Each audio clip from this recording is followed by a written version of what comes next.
how can we be better together? And, you need that fractionally. You need that at the top regardless.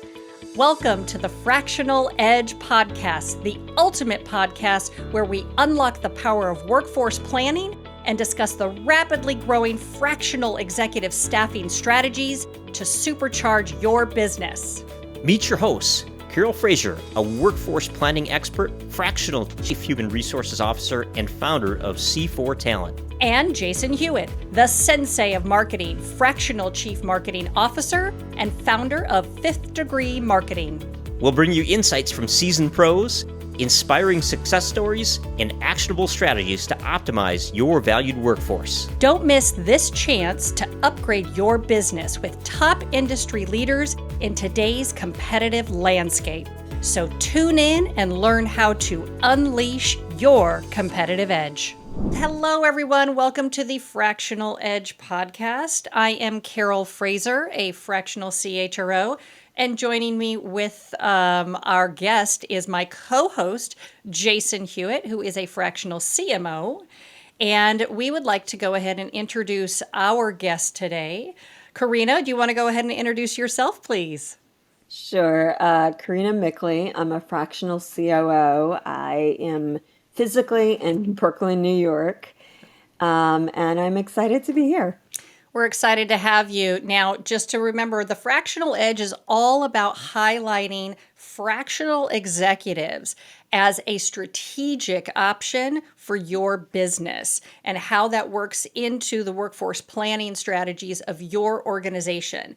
And what Karina has done has actually made your jobs as CEOs and PE firms and investors and leaders that much easier because she has actually created an entire community of thousands of fractional executives. So, Karina, tell us what's going on with Fractionals United. Sure. So I guess I'll start at the beginning. I was a fractional COO for, I guess, 7+ years now, before the term existed. I used to explain to people that no one goes into business to run a business.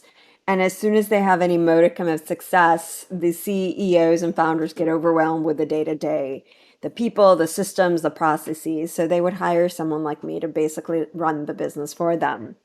And then I don't even remember. I was trying to figure out when I first heard the term fractional. It was probably like 3 to 4 years ago. I can't even recall exactly where or when. But because it didn't exist, my brand Right Size COO came about to kind of like explain that. Long story short, I also do workflow consulting on the side, which is more project based. I started working with a niche recruiter, happened to mention in passing that I'm a fractional COO. The next week, she literally started referring to me as her COO without any like interview discussion. I was just like, okay, that happens, sure. The best. I know, best scenario, right? And then I ended up going like giving her more and more of my time till I went full time with them for a brief period. But as often happens, for now, well, I should say now I realize it's something that often happens to a lot of us fractionals is we work ourselves out of a job. After a year with them, once I had all the systems and people in place, they really didn't need or could afford a full-time COO. Like they were just too small. So we parted ways at the beginning of this year, and I came back to a very different fractional landscape than 2 years ago, which was the last time I was looking for fractional work. On the one hand, it's more popular. Everyone's like talking about it, writing about it. There's way more of us, which is wonderful on the one hand, but makes it harder and somewhat lonelier on the other. Like there's definitely more supply than demand, so it's hard to find the work. And I had joined some really great online communities in the last 2 years.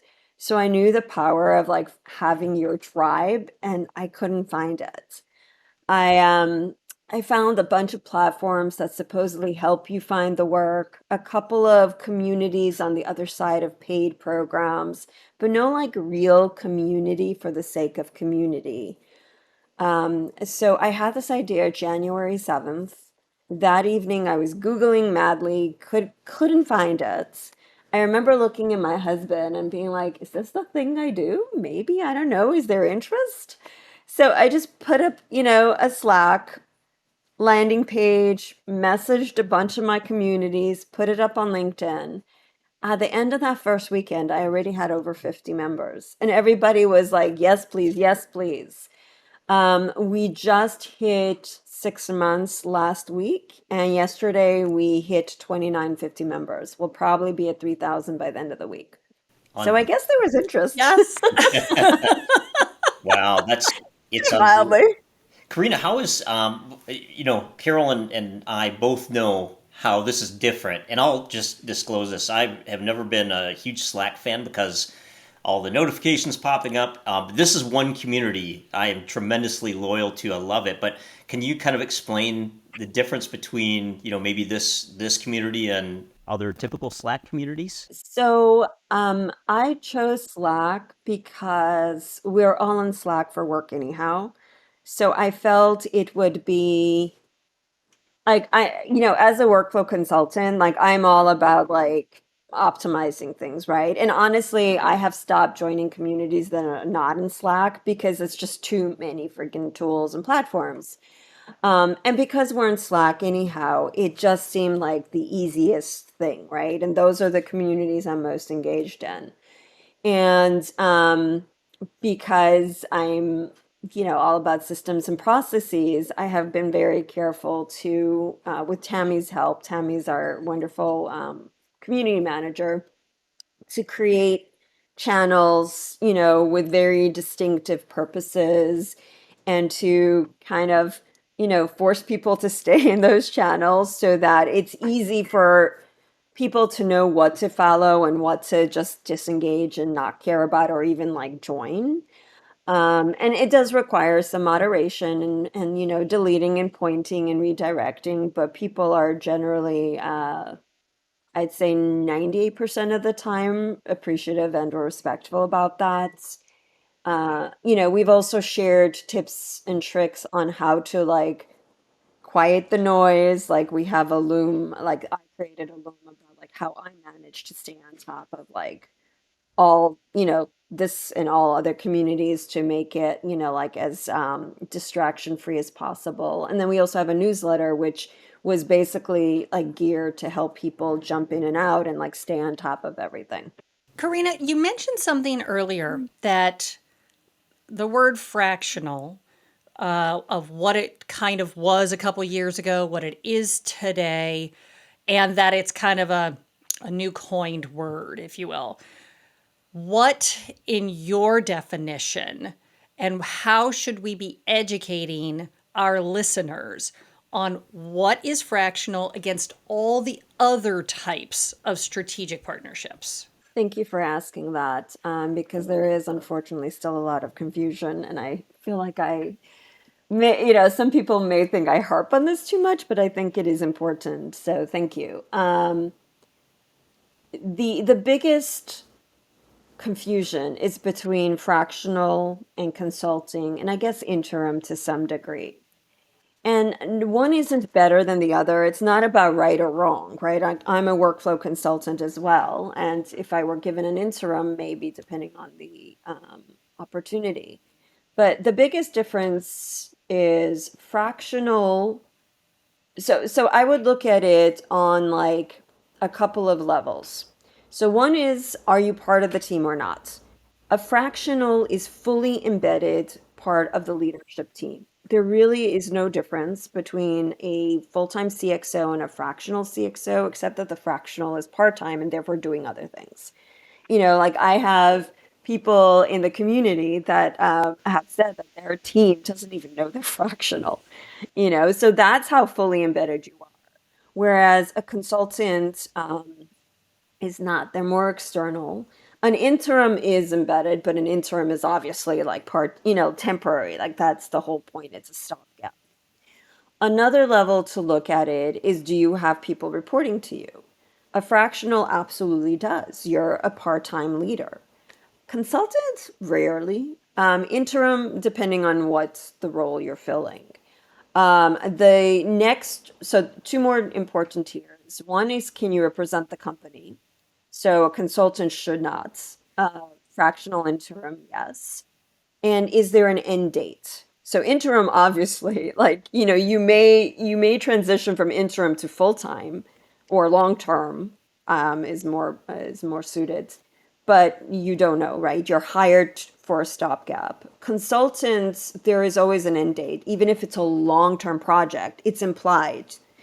Whereas a fractional, no, you're part of the team. You have a seat on the org chart rather than like, it's not so much deliverable, it's scope and accountability and responsibility because you are a team member, just a part-time one. You're singing to my heart because so often people misnomer or misstate HR, right?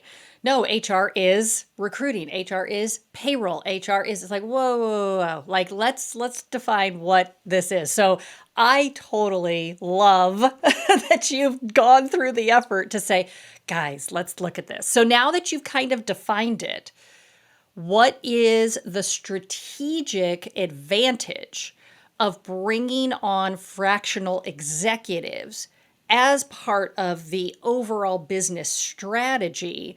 And of course, maybe even in the framework of workforce planning. So, SMBs, small to mid-sized businesses, startups, scale-ups, by definition have limited funds and resources. But you need that expertise, right? Especially a lot of founders are like either young or, very limited and, like they have a passion. They're not necessarily business people, right? They don't necessarily know what they're doing. So you kind of need that like grown-up expertise to help you get to the next level or just stay current, stay viable, stay competitive. And you can't necessarily afford someone at that level full time. But with fractional leaders, you don't need to. So I used to think that this was a me thing, but now I realize it's a competent thing.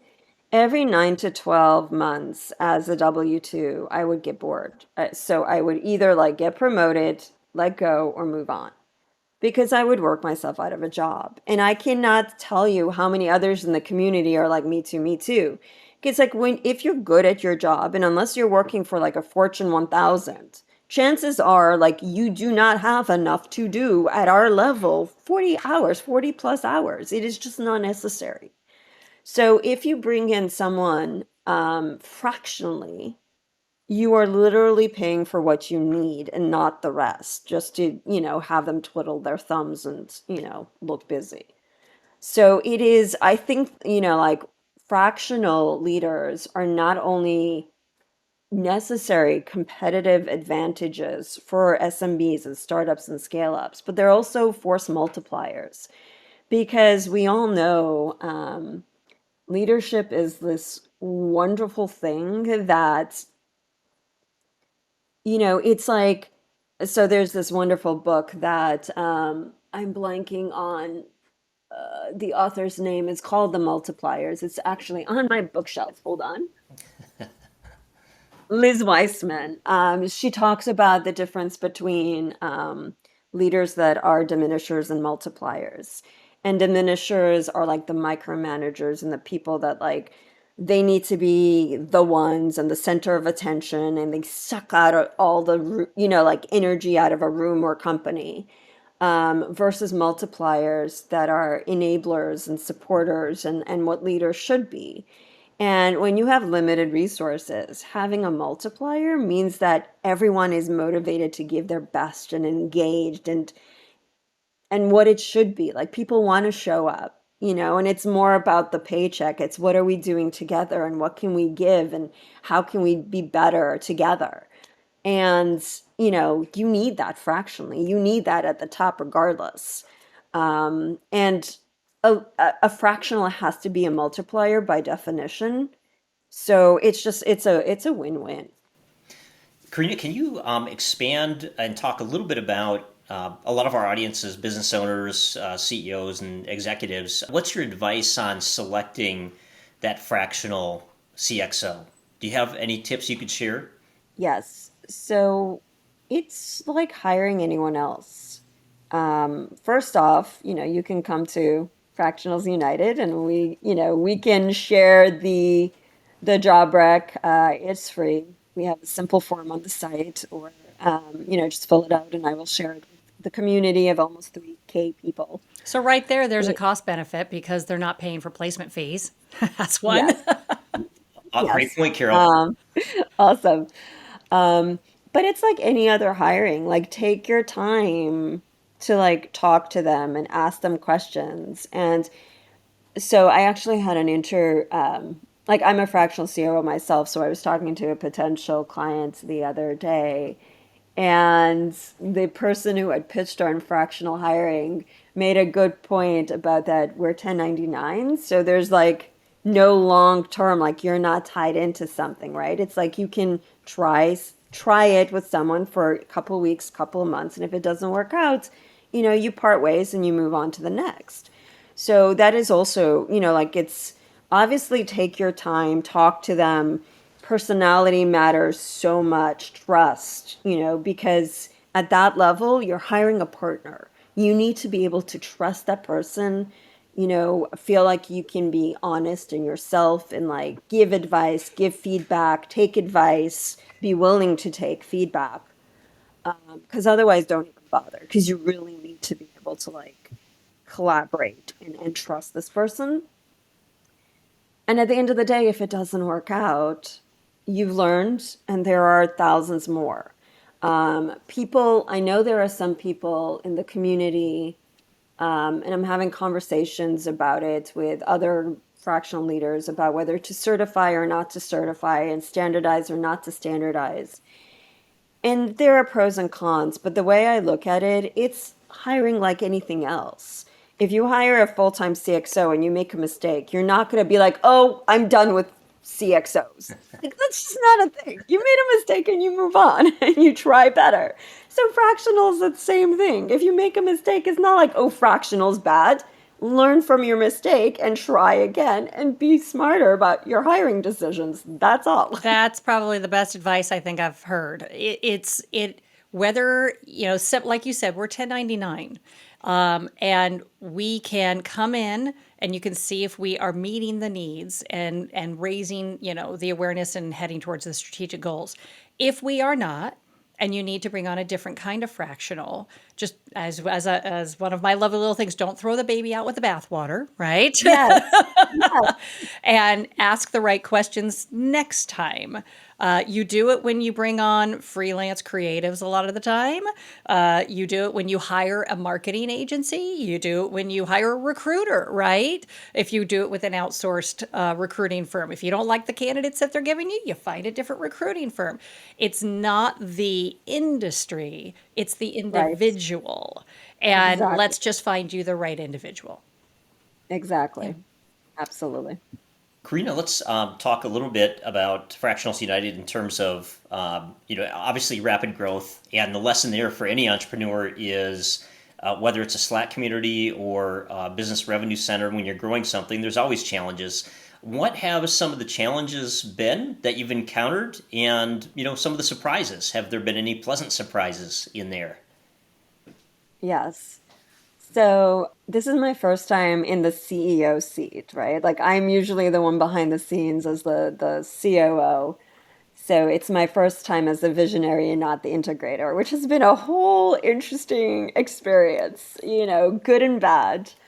Um, I definitely appreciated it as a COO that the CEO had the ultimate decision, and it's weightier, but now I'm like living it, right? It's like I can have like, including the two of you who've been on my, advisory boards and whatnot. I get tons of great advice, but the ultimate decision is mine. And I have to be able to make that decision and live by it, right or wrong.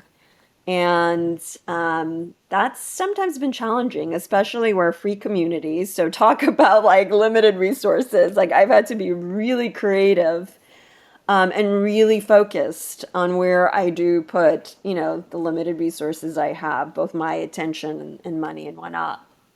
And I think all founders have to do that because you start out that way, right? Nobody, unless you're rich and or lucky, right? You start out with limited resources and you really have to decide what is my first goal? Like, what is my next goal? And I think really laser focus on one goal at a time. So for me, I first optimized it for growth. I made it really easy to join, really easy to refer people because I wanted us to get to the 1K, which is members, which is when I was told it started being attractive to sponsors. Now my next goal is figuring out how to monetize it without being at the expense of the community because I have promised that what is there now will remain free, and it will. So I think it's really important to have one goal at a time. Obviously, there are other things you have to do, but like you cannot forget that one goal and just be creative about how to get people to help you. So I have a part-time community manager. I have automated as much as I can. So there's a lot of things that are going on that looks like it's me, but it's not. It's automation. Recently, I brought on someone to help with sponsorship sales on commission. So you just have to be creative, but you have to always remember what your goal is and why you keep doing this because it's gonna be hard and it's lonely and sometimes you're gonna second guess yourself. So you just have to remember the why.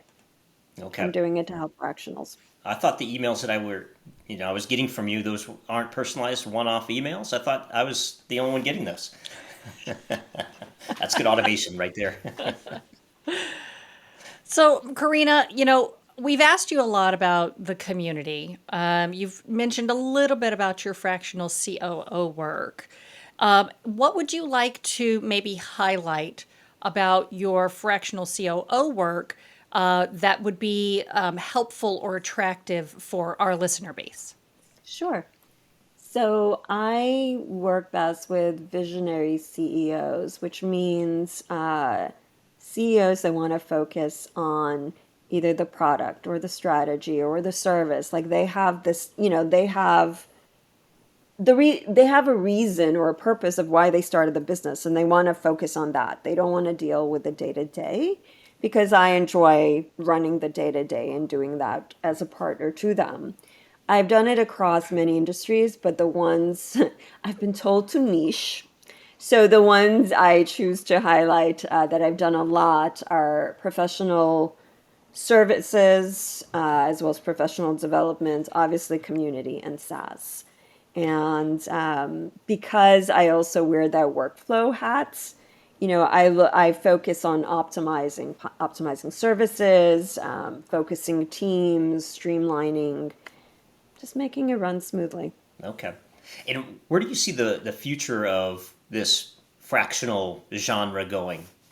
I believe that there will come a time when most leadership roles will be fractional.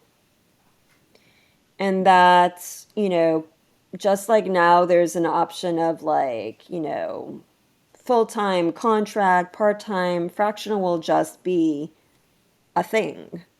And there will be fractional job boards. It won't be what it is now, which is like an uphill battle because so few people still know about it. I think it'll just be de facto because it makes so much sense. If you wanted to give advice to other fractionals on how they could parlay their 20 plus years of experience into an impactful fractional role, what is one piece of advice you'd give them? Network. I love that. Unfortunately, now the only way to find the leads is networking. There are not job boards yet. Only a few recruiters have dipped their toes into there. The platforms I mentioned earlier haven't cracked the code. We even had a fractional recruiter in the community try to crack it and couldn't succeed. And I think it's because there just isn't enough awareness yet. It'll take time. Change is that uphill thing, and there will be an inflection point. So the only way to find the work right now is to network. And I know there are a bunch of people in the community creating like their own referral networks and collectives and doing all sorts of creative things just to find work. And, so give yourself, if you're transitioning now, give yourself 6 to 9 months to start ahead of making the transition and make sure you have, 6 to 9 months of savings too, because it's going to take time. It's going to take time, unfortunately. So I don't know if we touched on this, but why did you move from full-time to fractional? So I had been in the publishing industry for 2 decades, and Amazon and digital were eating our lunch. And I got, I will not count how many reorgs or layoffs I was part of because it would be too depressing. And I loved books so much, and I still love books. And it took me quite a few reorgs and layoffs to realize, you know what, I can love books and not work in that bloody industry anymore. But, I kept trying. And in between reorgs and layoffs, I started dipping my toes into other industries and in freelancing and other things till I found my next publishing job. And finally, I was like, enough. So my first transition role was actually business manager of a small niche recruiter. And then I transitioned that into other business manager, just general manager, and then obviously, eventually COO roles. And I realized, like I can do this full time. So bye bye. Bye bye publishing. I will buy your books and I will love it, but I'm done with the upheaval. I love that, Karina, because a lot of times you hear the phrase, when you go into business, do something that you're very passionate about, but there can be a double-edged sword there. Oh yeah. Yeah. So I'm glad to hear that you still love books. Oh yeah. Forever and ever. So what is the one question you wished we would have asked?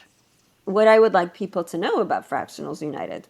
Alrighty then. So what would you like people to know about Fractionals United? Well, if you are listening and you are either a fractional leader or leader considering going fractional, you are welcome. If you are a small business owner, medium business owner, startup or scale up, aren't sure, think this is perhaps for you, it's free to post your job needs, have conversations. We can help. And yeah, for everyone else out there, if you know someone who needs fractional help, doesn't know what it is, but is drowning or can use more help, tell them. I think we all just need to talk about what fractional is and isn't till everyone knows, and then we will, hit that inflection point. Sounds like Awesome. it needs a branding campaign. And I think Yes. Fractional Edge podcast can help. Awesome. Karina, we'll put the kind of how to find you in the show notes here, the fractional group that you have developed so amazingly. And we're online if they're on the web. Where can they go? Fractionalsunited.com. Easy. And you can also just find me at karinamikhli.com, and it's got links to everything else I do there. Awesome. Well, we really appreciate the time that you spent with us. This is always, you've got such a great story. And if you haven't checked out Fractionals United online, check it out now. I promise it will be worth your time.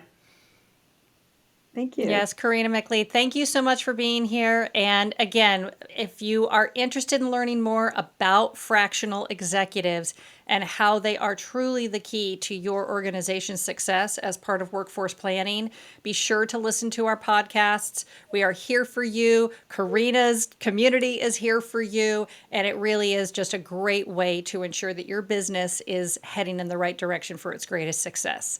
So thank you again, Karina, for joining us. My pleasure. Thank you for having me. Thanks, Karina. Thank you for tuning in to the Fractional Edge. We hope you enjoyed our insightful discussions and feel inspired to unleash your competitive edge. Remember to like, share, and subscribe to stay updated with the latest episodes.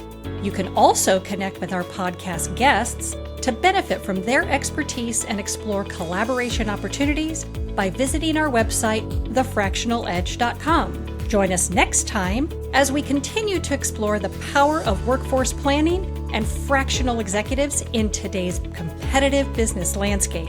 Until then, take care and keep growing.